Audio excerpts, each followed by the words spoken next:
जय महाराष्ट्र विद्यार्थी मित्रांनो, मराठी माहिती केंद्र या युट्यूब चॅनलवर त्याचबरोबर गव्हर्नमेंट एक्झाम या ऑनलाईन पोर्टलवर तुम्हा सगळ्यांचं खूप खूप स्वागत आहे. विद्यार्थी मित्रांनो, तुमची प्रतीक्षा संपलेली आहे आणि सार्वजनिक आरोग्य विभागामध्ये विविध पदांसाठी आणि खूप जास्त पदांसाठी म्हणजेच गट क च्या जवळपास 5,700 पद आणि गट ड जे आहे त्याचे जवळपास 1,888 पद एवढ्या पदांसाठी पदभरती जी आहे ती आपल्याला पाहायला मिळालेली आहे. काय आहे बघा, पूर्ण डिटेल्स मध्ये आपण याची माहिती पाहणार आहोत. 10 जुलैचं हे एक पत्र आहे. ते मी तुमच्या समोर आणलेलं आहे. त्याचा विषय काय आहे बघा, गट क संवर्गातील जी पदभरती होणार आहे, गट क आणि गट ड दोन्ही संवर्गातील जे काही नव्यानं पदभरती प्रक्रिया आयोजित केलेली आहे, येणार आहे, त्याचं आयोजन करण्याबाबतचं हे पत्र आहे. तर याच्यामध्ये बघा पूर्ण डिटेल्स मध्ये सांगितलेलं आहे की सार्वजनिक आरोग्य विभागाच्या सन 2023च्या पदभरतीच्या अनुषंगाने गट क आणि गट ड संवर्गातील जवळपास 10,949 एवढ्या जागांसाठी जाहिरात प्रसिद्ध करण्यात आलेली होती. त्यामध्ये बघा, गट क जे आहे त्याचे जवळपास 6,000 आणि गट ड चे 3,519 असं पद भरून घेतलेले होते. आणि त्यानंतर गट क संवर्गाचे सरळ सेवा त्या कोटा जो आहे त्या कोट्यातील 4,476 एवढे पद रिक्त आहेत. 2023 ची भरती झाल्याच्या नंतर गट क मध्ये 4,476 पद. तर विद्यार्थी मित्रांनो, गट ड मध्ये एकूण 2,465 असे एकूण 6,941 एवढे पद रिक्त आहेत. तर आता ही रिक्त जे पद आहेत, या रिक्त पदांवर गट क संवर्गाची पद असतील याच्यावर बघा, महाराष्ट्र लोकसेवा आयोगामार्फत भरण्याबाबतचा प्रस्ताव व सेवा प्रवेश नियमाची माहिती सुधारित प्रस्ताव जो आहे तो सार्वजनिक आरोग्य जे विभाग आहे यांना सादर करण्यात आलेला आहे. तर बघा, आता इथं थोडस तुम्हाला कन्फ्युजन होणार आहे. ती बाब आहे याच्यामध्ये. आता परीक्षा कोण घेणार हा एक खूप मोठा मुद्दा आहे. याचं डिस्क्रिप्शन जे आहे तुम्हाला थोडस वाचून दाखवतो डीप मध्ये. सार्वजनिक आरोग्य विभागामध्ये जे काही मंत्रालय आहे मुंबई यांच्या कार्यालयाचं जे काही पत्र आलेलं होतं त्या पत्राचं डिस्क्रिप्शन आहे. त्याच्यानुसार काय सांगितलं होतं की महाराष्ट्र लोकसेवा आयोग जे आहे यांच्या कडून म्हणजे गट क ची पदभरती जी आहे ती एमपीएससी यांच्या थ्रू घेण्यासाठी बघा, शासनानं सांगितलेलं होतं. आणि त्याच्यामध्ये सादर करण्यात आलेलं आहे तेच. आणि सदर पदभरती प्रस्ताव सुधारित करून नवीन पत्र, आता या पहिल्या पत्रानुसार माहिती सांगितली होती आणि ही जी काय आहे तो प्रस्ताव जो टाकलेला होता एमपीएससी थ्रू घेण्याचा, तो प्रस्ताव सुधारित करून त्यामध्ये काय केलेलं आहे की गट क संवर्गाचं जे काही हे अर्जाचा त्यांचा क्रमांक आहे. तर गट क चे जे काही पद आहेत हे महाराष्ट्र लोकसेवा आयोग जो आहे, जो एमपीएससी आहे, यांच्या मार्फत भरण्याचा जो काही प्रस्ताव आहे, नवीन सेवा प्रवेश नियम आहे, त्याचा प्रस्ताव त्यांनी दिलेला आहे. तर आता इथं आपल्याला तर एवढा पहिला मुद्दा महत्वाचा एक कळालेला आहे की गट क जे आहे त्याची एमपीएससी यांच्याकडे पदभरती जी आहे ते देण्याचा प्रस्ताव दिलाय. आता अजून कन्फर्म नाहीये की एमपीएससी पेपर घेणार का टीसीएस. याच्यातून आपल्याला फक्त एवढंच कळतंय की जो गट क आहे यांची पदभरती करून घेण्याचा जो काही प्रस्ताव आहे तो एमपीएससी कडे देण्यात आलाय. एवढं आपलं कन्क्लुजनवर आपण पोहोचलेलो आहोत. तर पुढे काय म्हणलं बघा, सामान्य प्रशासन विभाग जे आहे मुंबईचं यांच्याकडून जे आहे भरती प्रक्रिया सुसूत्रीकरण व सुधारणा केलेली असून त्यामध्ये इतर सर्व विभागांचा समावेश आहे, परंतु सार्वजनिक आरोग्य विभागाचा समावेश दिसून येत नाही. तर बघा, खूप विद्यार्थ्यांचं इथं कन्फ्युजन आहे. मी बऱ्याच विद्यार्थ्यांचे कमेंट्स सुद्धा घेतलेले आहेत.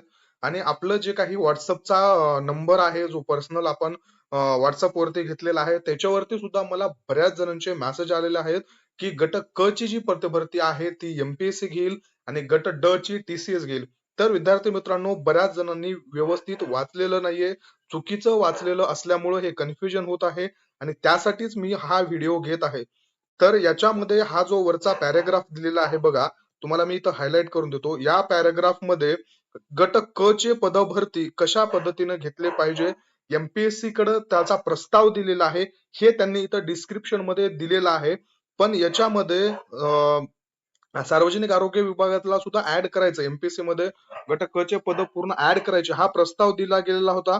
परंतु बघा पाठीमागे एक तुम्ही सेवा प्रवेश नियम पाहिलेला असेल, त्यामध्ये DMERचं जे आपलं काही आयुष आहे, DMERचे आयुषचे पद सुद्धा MPSC कडे गेलेल्याचं आपण पाहिलेलं होतं. पण त्या लिस्टमध्ये आपल्याला सार्वजनिक आरोग्य विभागाचं नाव कुठेही दिसलं नव्हतं. आणि हा जो मुद्दा आहे, तो हा मुद्दा तेच सांगतोय, की सामान्य प्रशासन विभागाचा जो काही प्रस्ताव आहे, त्याच्यामध्ये सार्वजनिक आरोग्य विभाग तुम्हाला हायलाइट करून देतोय, की सार्वजनिक आरोग्य विभाग जो आहे, त्यांचा अद्याप समावेश जो आहे तो दिसून येत नाहीये असं त्यांनी सांगितलेलं आहे. तर आता पुढे बघू आपण. पूर्ण डिटेल्स मध्ये सांगतो, थोडासा व्हिडिओ लांब झाला तरी चालेल. तर बघा, सार्वजनिक आरोग्य विभागाचा जो काही शासन निर्णय क्रमांक 2 आहे, 1 नुसार काय सांगितलं, की समावेश केलेला नाही. आता 2 नुसार काय सांगितलंय, की राष्ट्रीय आरोग्य अभियानांतर्गत 10 वर्ष व त्याच्याहून जास्त झालेल्या एकूण 15,010 पदांना एक वेळची बाब म्हणून त्यांचं समायोजन करण्यात येणार आहे. पण ते या जागेवर करण्यात नसून त्याच्यासाठी अधिसंख्य पद निर्माण करून त्यांचं समायोजन जे आहे ते करण्यात येणार आहे. हा पॅराग्राफ मध्ये विषय आहे, तो NHM चा आहे, हा आहे तो MPSC कडे अजून सार्वजनिक आरोग्य विभाग गेलेला नाहीये, त्याचा आहे. आता पुढचं काय सांगितलेलं आहे बघा. आता संदर्भ क्रमांक 3 1 मध्ये सांगितलेला आहे MPSC कडे गेलेलं नाही, संदर्भ 2 मध्ये NHM चा सांगितलेला आहे, आणि संदर्भ 3 मध्ये सांगितलेलं आहे की 50% जास्त बांधकाम जे झालेले नवनिर्मित हॉस्पिटल आहेत, जे 259 आहेत, त्यामध्ये एकूण 7,955 पद जे आहेत, त्यापैकी सचिव समितीचे 2,732 पद वगळून 5,223 पद नव्याने निर्माण केलेले आहेत. त्या पदांवरती, ते जे पद आहेत त्या पदांवरती गट क आणि ड मधील रिक्त पदे जे आहेत ते भरणं आवश्यक आहे. आणि त्याच्यानुसार सद्यस्थितीचा सर्व कार्यक्रम प्रमुख व उपसंचालक परिमंडळ यांच्याकडून प्राप्त माहितीनुसार, बघा आता सगळ्यांकडून माहिती घेतली आणि त्या प्राप्त माहितीनुसार गट क संवर्ग जे आहे, गट क संवर्गाचे एकूण 5,307 पद आणि गट ड चे 1,888 पद, असे एकूण 7,195 पद जे आहेत हे रिक्त पद आहेत. आणि सदरील रिक्त पदांची पदभरती करण्याची झाल्यास खालील बाबींची आवश्यकता आहे. बघा आता हे एवढे रिक्त पद आहेत आणि हे रिक्त पदांवर ऍड येणार आहे, आणि ती पदभरती करून घेण्यासाठी आता हे 7,195 पदभरती तर काढायची आहे आणि लवकरच निघणार आहे. पण ती काढण्यासाठी काय करावं लागणार आहे हे दिलेलं आहे. गट क ड संवर्गातील बिंदू नामावली अद्ययावत करून मागासवर्गीय विभागामार्फत त्याची पडताळणी होणे आवश्यक आहे. जे आपण कालचा व्हिडिओ घेतलेला आहे, तो संपूर्ण या एका लाईनवर घेतलेला आहे.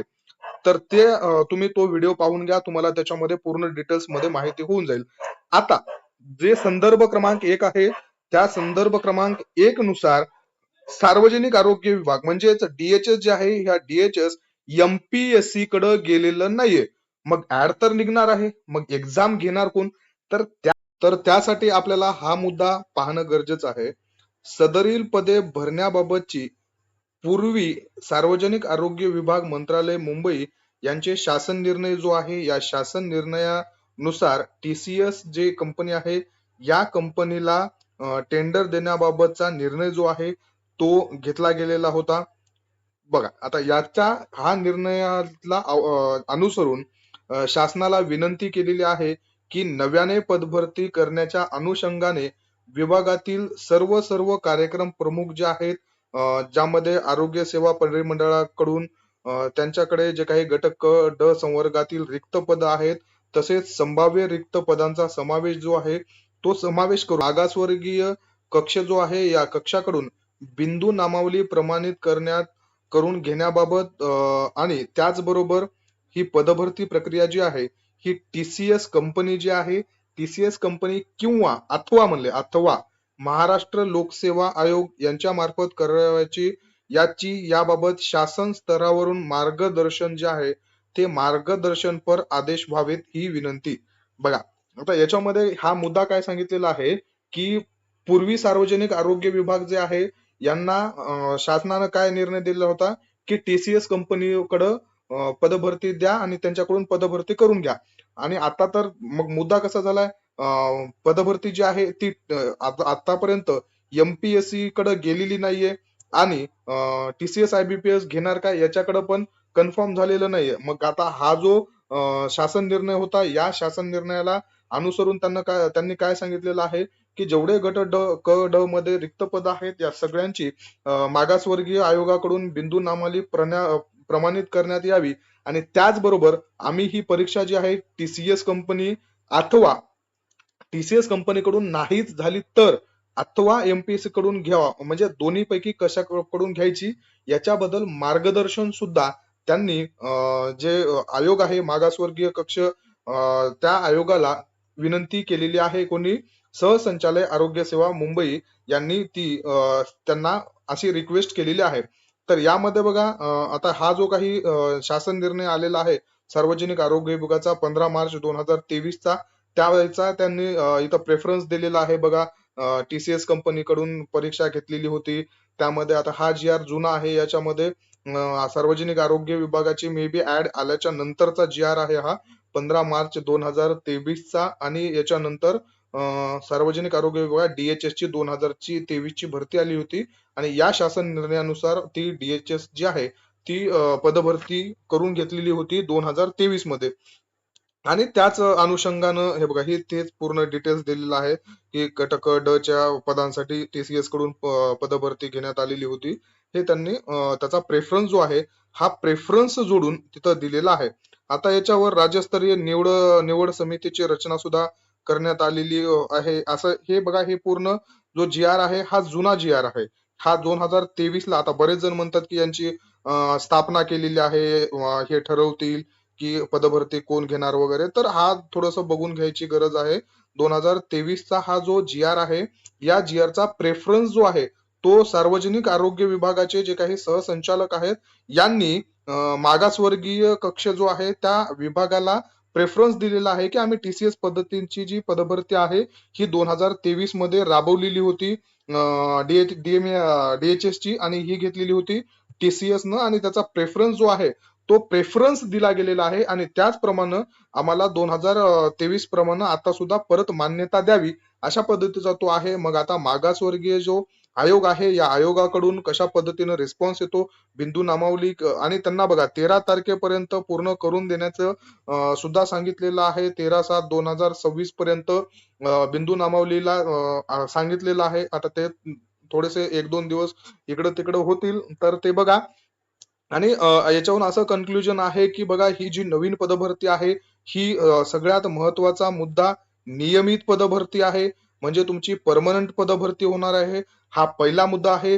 दुसरा मुद्दा जो आहे तो एनएचएम चा आहे. एनएचएम चे जे काही समायोजन आहे याचे वेगळे पद आहेत, त्या पदांचा आणि या पदभरतीचा काहीही संबंध नाहीये. तिसरी गोष्ट अशी आहे की डीएचएस जे आहे ते आतापर्यंत एमपीएस कडे गेलेलं नाहीये आणि चान्सेस जे आहे ते 99.9% जे चान्सेस आहेत ही पदभरती टीसीएस याच कंपनीकडून होणार आहे.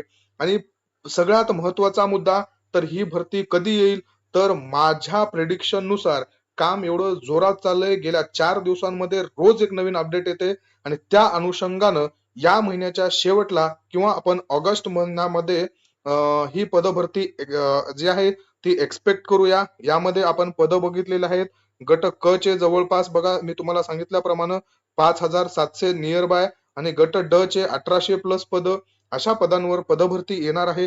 कोणते कोणते पद आहेत बघा, वेगवेगळे पद आहेत ज्यामध्ये सगळ्या पदांची जी लिस्ट आहे ती दिलेली आहे. मी तुम्हाला एक शॉर्ट मध्ये सांगतो, व्हिडिओ ऑलरेडी खूप मोठा झालेला आहे.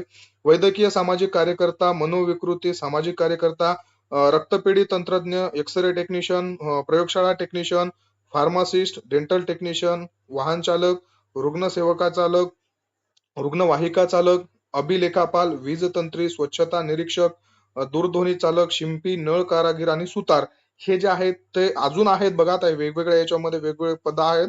एवढेच पद नाही, अजून भरपूर पद आहेत. जे पहिल्या लिस्ट मध्ये सांगितलेत तेच मी फक्त वाचून दाखवतोय. तुम्ही आपलं टेलिग्राम चॅनल जॉईन करा, तिथं मी तुम्हाला पीडीएफ टाकतो आणि तुम्ही व्यवस्थितरित्या कोणते कोणते किती पद आहेत ते पाहून घ्या. त्यानंतर बघा हे गट ड चे सुद्धा पद यामध्ये आहेत.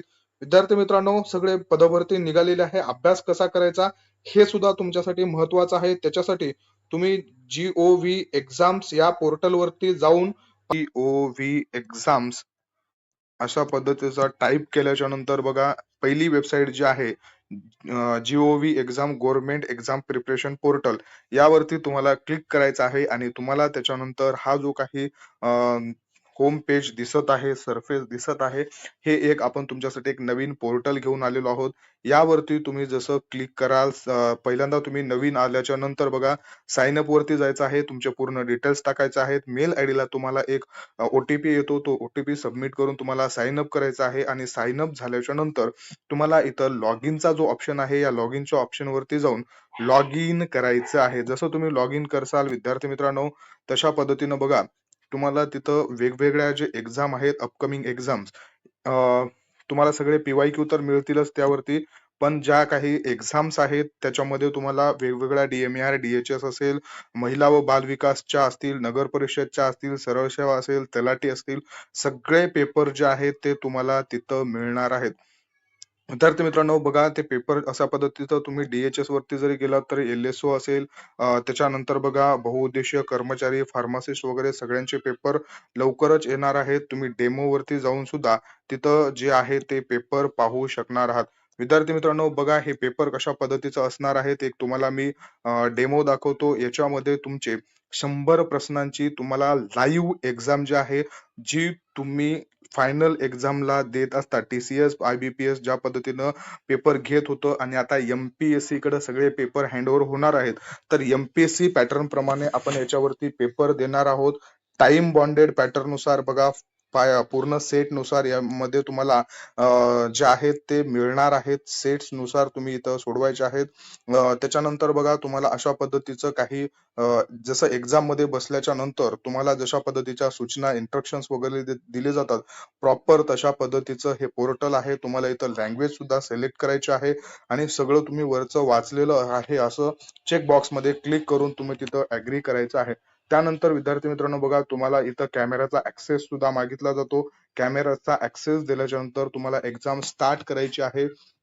जशा पद्धतीची एक्झाम स्टार्ट होईल त्यानंतर बघा तुम्हाला इथं प्रत्येक प्रश्न जो आहे तो प्रश्न इथं मार्क करायचा आहे, किंवा तुम्हाला प्रिव्हियस क्वेश्चन पाहायचा आहे, नेक्स्ट क्वेश्चन असेल, ह्या सर्व क्वेश्चन जे आहे ते बघा, याचं आन्सर दिल्याच्या नंतर तुम्हाला इकडं राईट साईडच्या कोपऱ्यामध्ये ग्रीन दिसत आहे. पहिला तुम्ही क्वेश्चन सोडवलेला नाहीये, त्याला फक्त मार्क केलेला आहे.